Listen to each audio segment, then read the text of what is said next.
Assalaamu calaykum waraxmatullaahi wabarakaatuh. Ku soo dhawaada daawadayaal kanaalka Iftiinka Waayaha.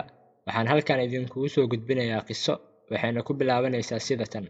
Digtoor ayaa si degdeg ah u soo galay isbitaalka kadib markii loogu yeeray qalliin degdeg ah. Wuxuu ka jawaabay wicitaanka sida ugu dhaqsiyaha badan, wuxuuna iska beddelay dharkiisa, wuxuuna si toos u aaday goobta qalliinka. Isla markii uu arkay aabbihii digtoorka, ayuu aabbihii ku qayliyey isagoo dhahaya, maxaad sidaan oo dhan ugu soo daahday? Ma og tahay in nolosha wiilkayga ay khatar ku jirto? Miyaadan lahayn wax dareen ah? Miyaadan mas'uul ahayn?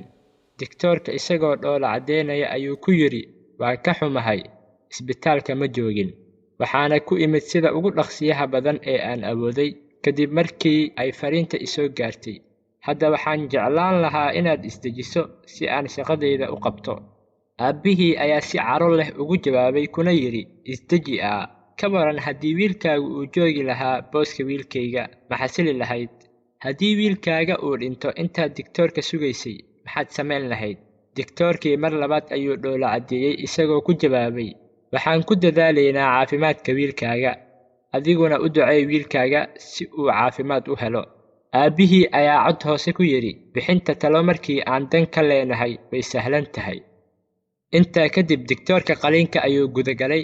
Saacado kadib digtoorka ayaa soo baxay isagoo faraxsan, kuna yidhi aabbihii, mahadsanid, wiilkaaga wuu badbaaday. Wuxuuna u sii raaciyey, haddaad su'aal qabtid weydii kalkaalisada. Isagoon sugin jawaabta aabbihii, wiilka ayuu si degdeg ah ku baxay. Muxuu sidaas ugu kibir badan yahay? Ma sugi kari waayo daqiiqado si aan u weydiiyo xaaladda wiilkayga, ayuu ku yidhi aabbaha markuu arkay kalkaalisada.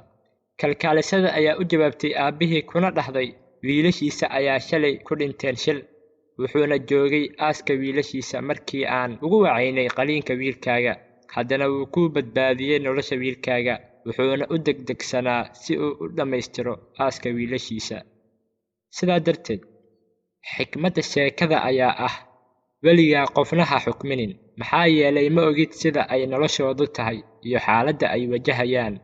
Xitaa mararka qaar waxaa laga yaabaa in culayskana saaran mid ka daran uu saaran yahay. Isku day inaad fahanto dhibaatada dadka kale ay marayaan.